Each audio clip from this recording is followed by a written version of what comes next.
ಅಯೋಧ್ಯೆಯ ಯಾವ ಭಾಗದಲ್ಲಿ ಹೋದ್ರು ಸಹಿತ ಸಂಭ್ರಮಾಚರಣೆ. ಈಗ ನೀವು ನೋಡ್ತಾ ಇರುವಂತಹ ಜಾಗ ಇದೆಯಲ್ಲ, ಇದು ಲತಾ ಮಂಗೇಶ್ಕರ್ ಸರ್ಕಲ್. ಇಲ್ಲಿ ಈಗಾಗಲೇ ಏನಂದ್ರೆ ಒಂದು ವಿಶೇಷವಾದಂತಹ ತಂಡ ತಮ್ಮ ಏನಂದ್ರೆ ಕಲೆಯನ್ನು ತೋರಿಸೋದಕ್ಕೆ ಬಂದಿದ್ದಾರೆ. ಅವರು ಏನು ಬಾರಿಸುವಂತಹ ಒಂದು ತಾಳಕ್ಕೆ ಇಲ್ಲಿರುವಂತಹ ರಾಮ ಭಕ್ತರು ಯಾವ ರೀತಿಯಾಗಿರಂತಂದ್ರೆ ಸಂಭ್ರಮಾಚರಣೆ ಆಚರಿಸ್ತಿದ್ದಾರೆ ಅನ್ನೋದಕ್ಕೆ ಬೆಸ್ಟ್ ಎಕ್ಸಾಂಪಲ್ ಇದು.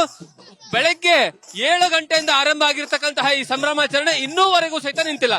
ಅಂದ್ರೆ ರಾಮನ ಭಕ್ತಿಯ ಪರಾಕಾಷ್ಠ ಎಷ್ಟಿದೆ ಅಂದ್ರೆ ನೀವು ಬೆಳಗ್ಗೆಯಿಂದ ಕುಣಿದ್ರು ಸಹಿತ ಅಂತಂದ್ರೆ ಇಲ್ಲಿರುವಂತಹ ಜನರು ಮಾತ್ರ ಜೈ ಶ್ರೀರಾಮ್ ಅಂತ ಏನು ಜೈಕಾರ ಹಾಕೊಂಡು ಘೋಷಣೆಯನ್ನು ಕೂಗೊಂಡು ಆ ರಾಮನ ಭಕ್ತಿಯಲ್ಲಿ ಏನಂದ್ರೆ ಲೀನರಾಗಿರುವಂತಹ ದೃಶ್ಯಗಳಿದಾವಲ್ಲ, ಬಹಳಷ್ಟು ಜನರಿಗೆ ಏನಂತಂದ್ರೆ ಇಲ್ಲಿ ಬಂದು ನಿಂತ್ಕೊಂಡು ನೋಡ್ತಾ ಇರೋರು ಸಹಿತ ಸುಮ್ನೆ ಜೈ ಶ್ರೀರಾಮ್ ಅಂತ ಹಾಕ್ತಾ ಇರುವಂತಹ ತಾಳಕ್ಕೆ ಅಲ್ಲಿ ಏನಂದ್ರೆ ನಿಂತು ಕುಣಿಬೇಕು ಅನಿಸುವಂತಹ ಒಂದು ಸಂಭ್ರಮಾಚರಣೆ.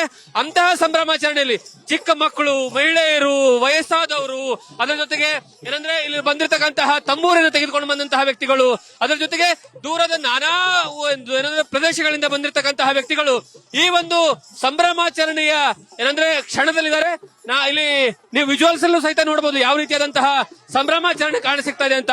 ಪ್ರತಿ ಹಂತದಲ್ಲೂ ಸಹಿತ ಇದೇ ರೀತಿಯಾದಂತಹ ಸಂಭ್ರಮಾಚರಣೆ ನಿರಂತರವಾಗಿ ನಡೀತಾ ಇರುವಂತದ್ದು. ಕ್ಯಾಮರಾ ಪರ್ಸನ್ ಮುರಳಿ ಜೊತೆಗೆ Jagadish Kashempur, news first, Ayodhya. News first ನಿರ್ಭೀತಿಯಿಂದ ನಿಮ್ಮ ಪರವಾಗಿ.